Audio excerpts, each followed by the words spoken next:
In this video, I'll show you how to level up an account in League of Legends. Now, if you want to get to level 30 or you just want to level up fast, the fastest way currently is playing against bots and using the intro one.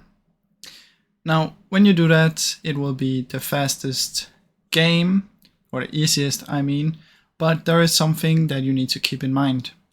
You need to make sure that you win every game, and that's why we're playing against the easy bots.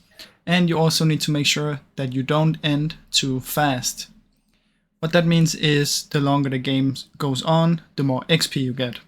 So you want to make sure that you win, and the game is around 25 to 30 minutes. After the 30-minute mark, you get a lot of XP, so see if you can try and hit that.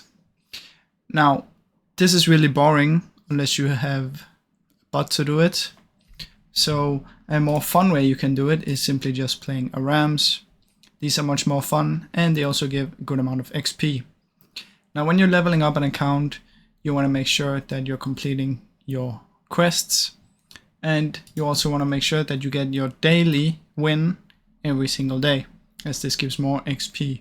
And that's basically how you can level your account, guys. Now I really hope you enjoyed this video, and if you did, please leave a like and subscribe, as it helps me out a ton. Thank you so much for watching.